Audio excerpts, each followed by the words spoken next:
Hi! On our way to Cornwall Park. Punta kami family, punta sa Cornwall Park kasi nag-bloom na yung mga cherry blossoms. We get to experience the cherry blossoms again and then take a picture, take a video, and then ito si Pududuy, palakad-lakarin namin doon para maubos yung kanyang energy. Okay, gwapo-gwapo ba?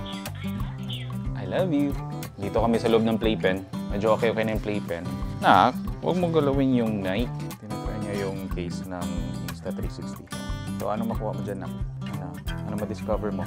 Sige daw, be? Uy! Huwag mo tanggalin yung sticker. Naku po. Farmer in the town. Farmer milks the cow. Hi-ho, there yo. When farmer hints the cow. Huwag mo kagatin yan kasi marumi yan. Tsaka hindi yan sa pagkain. Okay? Yan, ito pacifier. Doom! Express, what's inside the sea?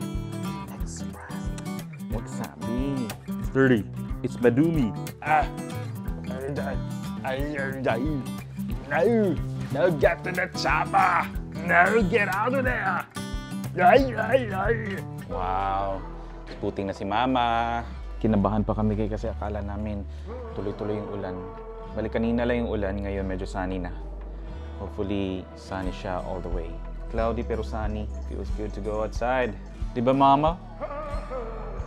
Love you. Oh, musta ka dyan, Nak? Ano na-discover mo ngayon? Ano na-discover mo sa tripod? Ganun lang yan.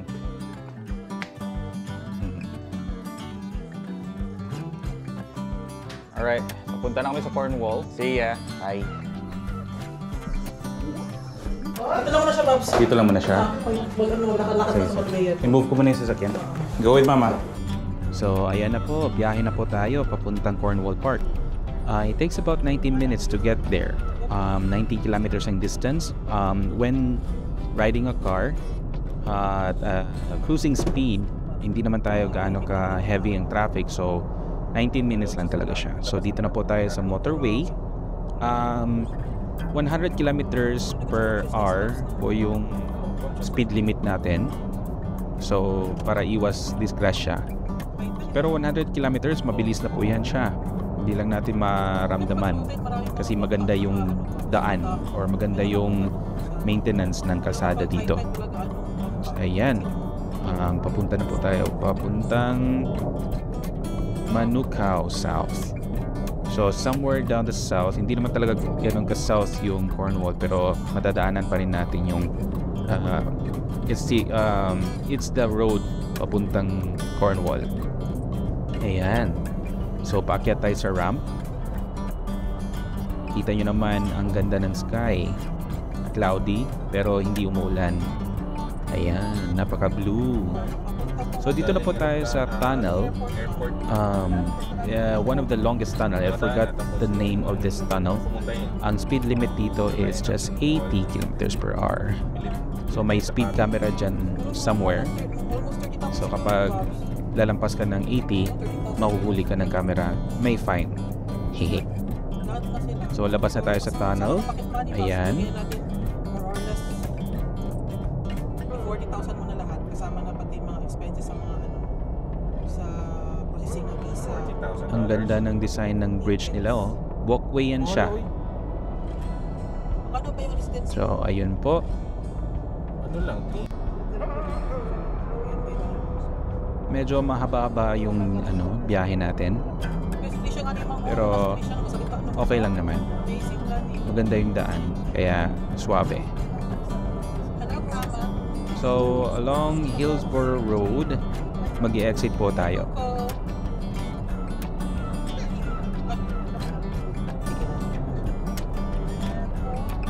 Ayan, sa exit 16. Catching up the green light. Ayan. May McDonald's din pala. Pero walang Jollibee, unfortunately. Help me, Lord. Pray for us, Lord. Straight lang, no? Ayan. Itong roundabout na ito, napakahirap tansyahin kasi marami siyang exits. Ayan, at hinabol ko yung opportunity na maka-exit dito na road. Kaya yun. Sa wakas. Diyan banda mo. We made it back. Ay, dito yung ano, affordable dentist. Dito ba ako nagpagpulot ng ipin? First natin. Yan. Dito na tayo sa isa sa part ng isa sa bahagi ng ng Cornwall Park. Here we are. Pero hindi dito yung wala dito yung cherry blossom. Nasa kabilang dulo yung cherry blossom. So kailangan nating umexit, punta sa main road at lilipat naman sa kabilang dulo. Ayan. You can just imagine how they preserve the trees. Ang ganda. Yan. So may mga tao. By the way, it's a free entrance, so open to the public, well maintained. Kaya yon. So nasa main road na tayo. And dito yung mga stand-alone houses, mga old houses na mga sinauna nakahanap ng spot dito, na magagandang spot. Yan.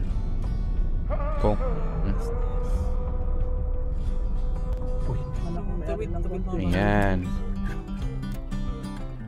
So, always nag-give way ang mga drivers sa mga pedestrians dito.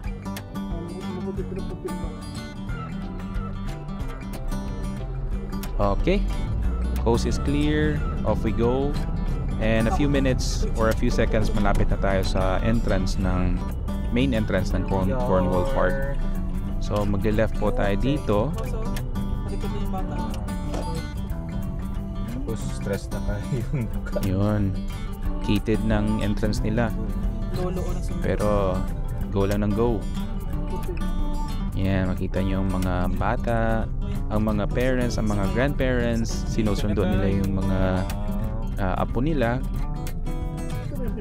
Hinto tayo saglit, may tatawid. And ayan na, dito na tayo. Uy, Babso! Tadaan! Makapal ng cherry blossoms. Nakata ka? Ha? Yung mahuyupan ng hangin. Weird. Uy, daming chupan dito. Lagay na yan dyan sa pan. Akin na ragwe. Ma? Lagay ko sa pan. Bakit gato? Isa lang pala. Di, magdandahan pa yan. Nice. Ganda. Teka lang, ma. Ilagay ko. Yan. Lakad-lakad lang muna tayo. Sige. Ito matapos.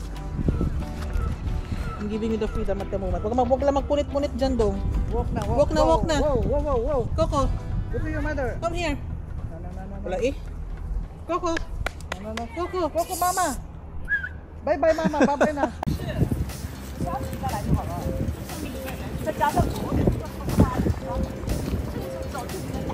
Look at the flowers, oh. Grabe, kasaya-saya, oh.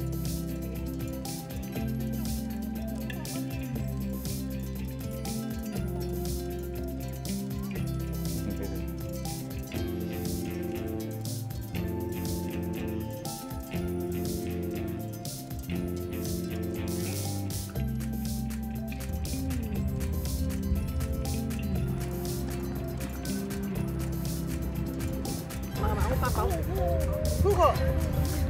Ano gusto niya? Gusto niya bulin yung dog. Ayun, doon. Nahirapan kasi sa pan mo. Pagtalaw. Oh. Tayo lang ka, tayo.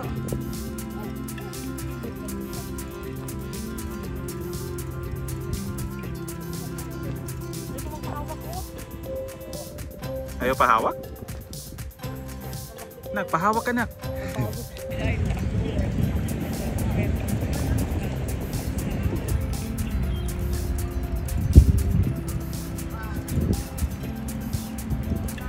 Kuya, pogi. Grabe ba? Pogi, wala kasi ilong. Patang ilong natin, no? Hindi rin tanggalin, no? While enjoying the view of the cherry blossom trees, there are certain regulations that the Cornwall Park Management has provided. Unang-una, bawal pitasin yung bulaklak para ma-preserve yung beauty ng mga trees, ng mga bulaklak as well. Secondly, bawal mag-grill malapit sa mga trees, otherwise Do not pick, just masisita tayo, at saka ang kalabasan is magiging maitim na yung itsura ng mga cherry blossoms at mapollute sila. Thirdly, bawal magtapon ng basura. Of course, the very hate ng mga trees ay yung mga basura. So, may certain rubbish bins na nakalagay within the vicinity of the park. So, dun properly dinidispose yung mga basura natin. And lastly, let's all be considerate to all the visitors. So, hindi lang tayo ang nandoon. Let's be mindful of the view of the place, na kapag sila ay nagtitake ng photos, let's make sure na hindi tayo nagpa-block ng kanilang view. Let's give others the chance or the opportunity to also take a photo of themselves kapag tapos na tayo mag-take ng photos at saka videos as well. Ang cherry blossom o sakura ay ang bulaklak ng mga punong kabilang sa Prunus subgenus corazus. Karaniwang tumutukoy ang sakura sa mga bulaklak ng mga pandekorasyong punong seresa, gaya ng mga uri ng Prunus cerulata, at hindi sa mga punong itinatanim para sa kanilang bunga, bagaman ang mga ito ay namumulaklak din. Ang mga bulaklak ng cherry ay nilarawan sa mga amoy na kahawig ng vanilya na pangunahing sanhi ng sangkap na tinatawag na kumat.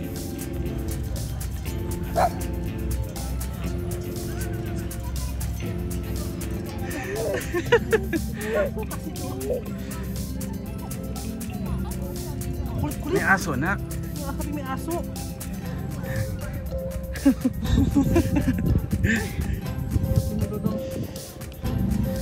Mas makapal. Oo.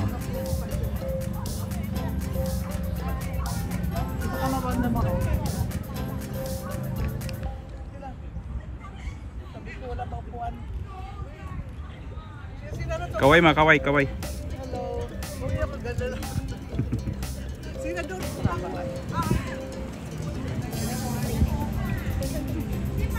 ba si mama na? Hindi ko din mama mo na ito. Yun pala yun. Muna ko ng aso. Hindi pala. Hindi ka. Dali. Dali na. Oh.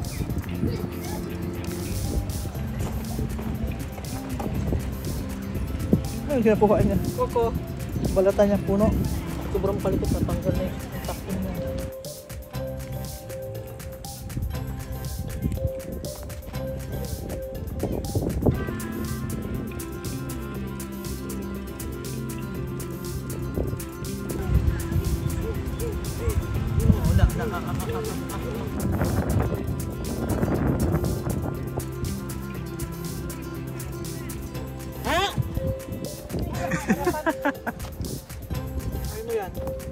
Anong balak mo dyan? Anong balak mo dyan? Give na naman sa akin. Give kay mama. Give kay lola. Give kay lola. Give kay lola.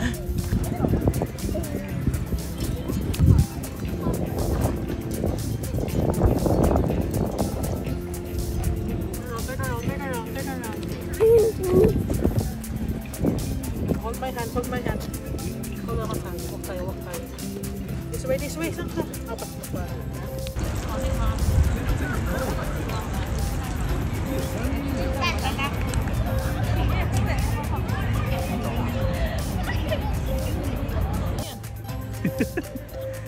Kain mo, nak.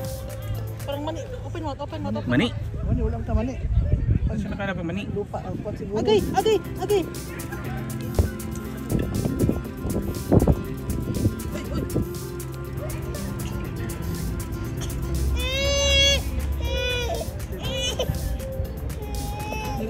Gusto siya mang.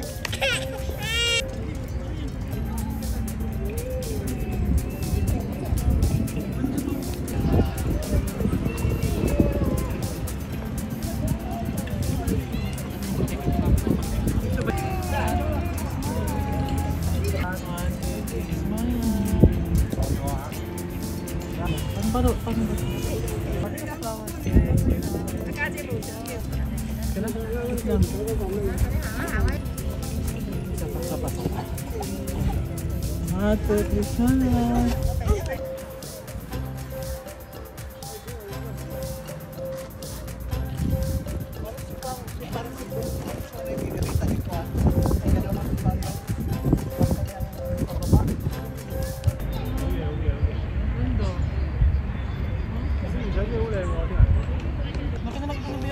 Buntis na. Pwede siya kasal mo? Ha? Pwede siya kasal? Pakasal lagi sila kay buntis siya. Nagbibigay siya dito. Ilang buwan na. Walang kilang siya.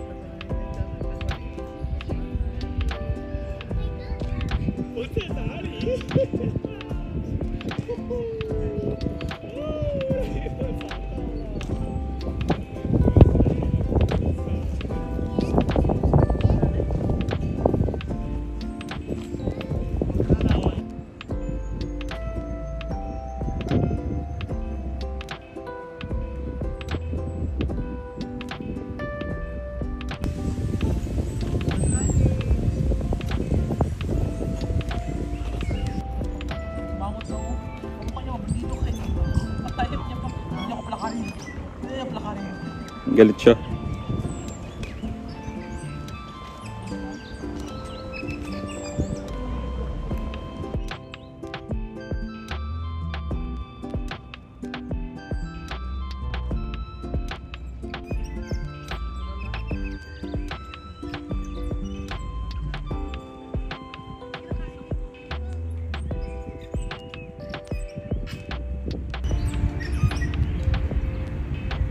Bago pang post Facebook. Napakain ko sa kanya yan kasi malambot lang.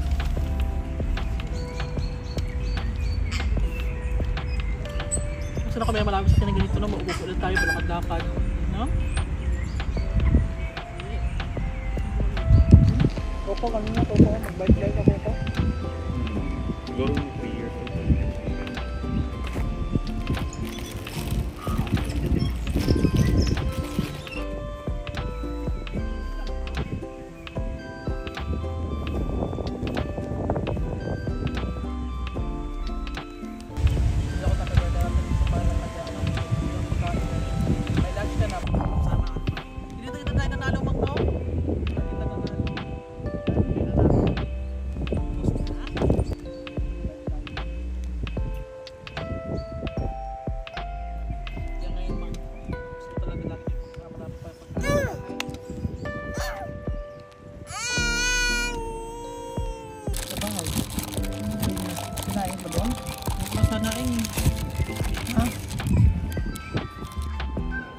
Okay, so that's it for today's video. Hope you guys enjoy the tour in Cornwall Park with cherry blossoms. Okay. See ya. Stay safe. God bless.